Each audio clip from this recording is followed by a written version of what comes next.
Welcome back at the half on the PAC Sports Network, and today we're joined by first-year head coach of the Geneva Golden Tornadoes, Michael Grinder. Coach, it's a pleasure. Same. Now, you're in your first year, as we said. Yep. Tell us how the transition's gone between you and the players to this point. Transition's been pretty good. I mean, I came in after 8 years of Coach Wynn being here, and really at the end of the day, it transitioned a little bit easier than I thought. And we've jumped right into, the new style, new way of playing the game, new way of thinking basketball. So it's had its bumps in the roads, but as we get more games under our belt, it's starting to sort of iron itself out as we go. Now, you talk about the style of play. Mm-hmm. You prefer a fast pace, up and down the floor type of game. Talk about that and what you like to see and the strategy, how the team has adapted to that.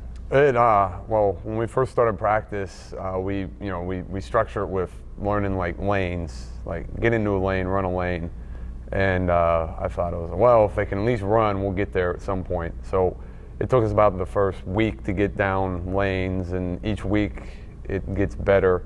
We try to generate right now I think we're generating 111 possessions to 115 possessions a game. You want to take a shot anywhere between 8 to 14 seconds in your shot clock. We full court press, we'll three-quarter court press, we'll half court trap, and man zones, a lot of just different defensive rotations. And everybody's pretty much got a green light to shoot when they're open, so it opens up the game for someone like Lauren Tipton, who's in the paint. That likes to post up, so I just keep telling her to pull off the block every now and then and step out and shoot. But it allows for a little bit more freedom, and I don't have to, I scout our opponents, but I don't break down everything they're doing, because at the end of the day, they sort of have to adjust to our style, because we're going to speed you up.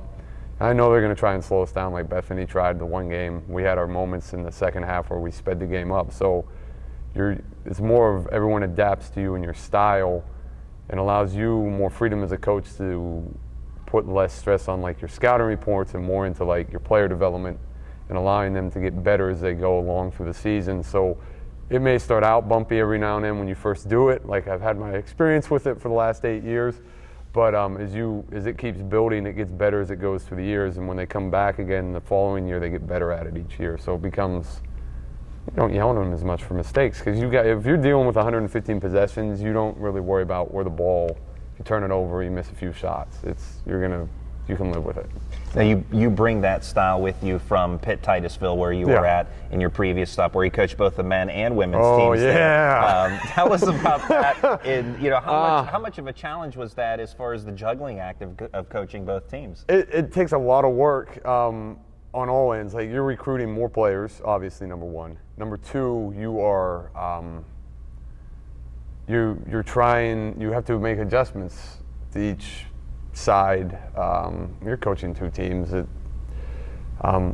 Women were way easier on the junior college side to coach. Guys are all over the place, and you're wondering where they're at, who's eligible, who's not eligible. Usually, the biggest thing with the women is how many numbers will you get back as the year progresses. You could start with 12, but they don't see the point of continually playing at that level, because it's a 2-year level. The guys, you're trying to really keep eligible so you have a team second semester, which happens at JUCO a lot, where it goes from, we have 12 to 15, now we're down to 8 second semester.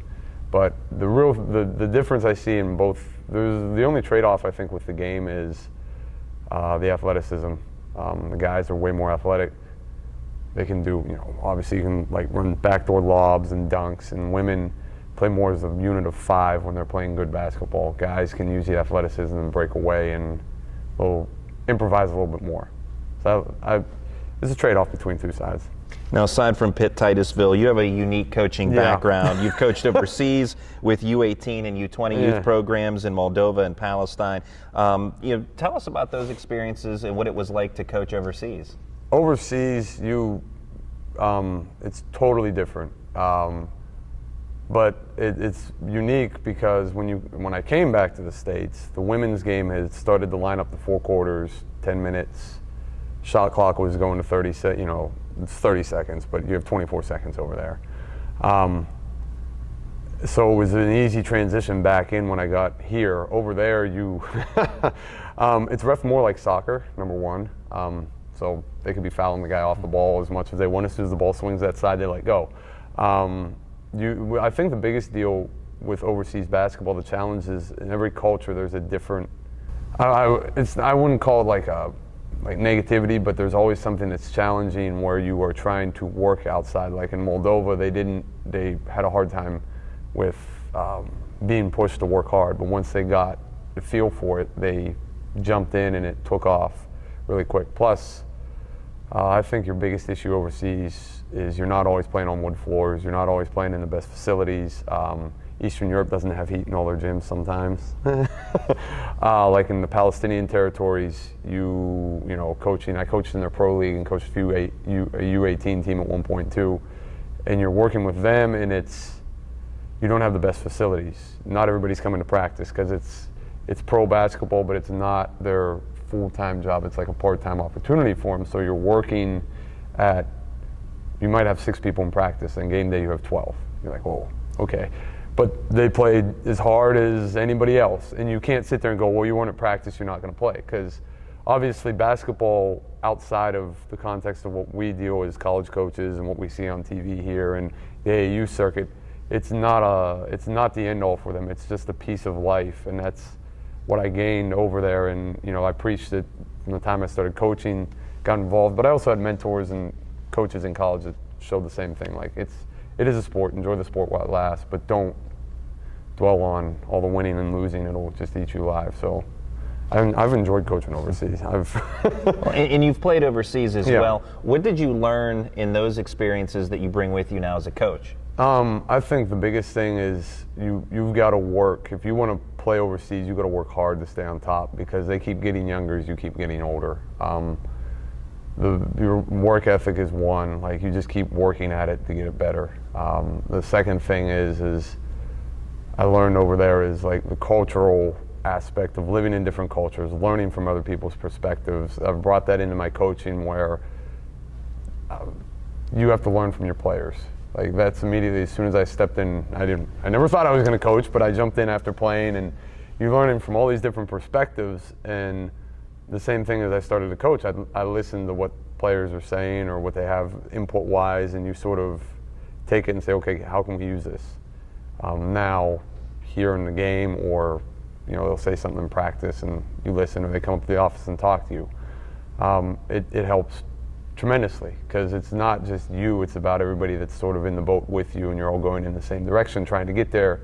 The goal is to get better each day. So you learn that over big time overseas. And there's a lot of things that when you're an American player over there and you're getting fouled and pushed and beaten up, and they're like, oh, just play, you really realize, like, yeah, you can play through a lot of stuff. Like, you can play through the bad calls, you can play through a ref missing something, because at the end of the day, like, you as players control what happens on the floor, and you gain that real quick over there.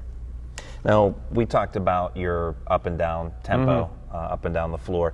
And with this Geneva group, just to touch on this team briefly, junior Lauren Tipton and senior Gina Luciana have been two of the top scorers for you so far. How valuable and talented are they to this particular Geneva team? I think they're jumping in right away. Obviously, Lauren runs the floor, so it makes it easy on her and her teammates.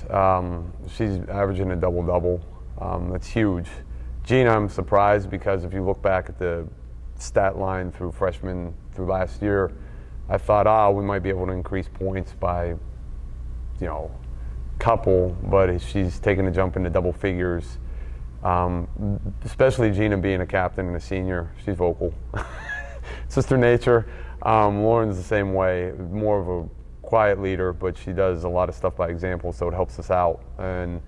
But it is, with the style, the up and down style, we've had different leading scorers like almost every game. So it shows that we do move the ball, we share it, and it allows everybody to get involved, instead of somebody scoring 25, another person scoring 23, and everybody else is like 5 and under. You've got multiple people pushing double figures the whole game. So it's pretty tough to stop when you have multiple scores. And as far as this being your first year, what are your expectations, your goals for this year's Geneva team? I think the expectation was like obviously they want to qualify for PAC playoffs. I don't care what seed we get in. The goal was by late January into February, back half of the schedule, play better basketball than what we started at. That's sort of what I saw as an expectation and a goal. And I'm not really concerned with the wins and losses. It's more, can we get together and get it going second semester and push to be better than when we started? Because we were in games all first semester. It's just now learning how to close out with more basketball games. And I mean, with the group we have, it's a mix and match, a lot of just different pieces that are starting to come together and gel late. So it's helping us. That's Geneva head coach Michael Grinder. Coach, thanks so much. Thank you. Good luck. Thank you. We'll have the second half of today's ball game when we come back right after this.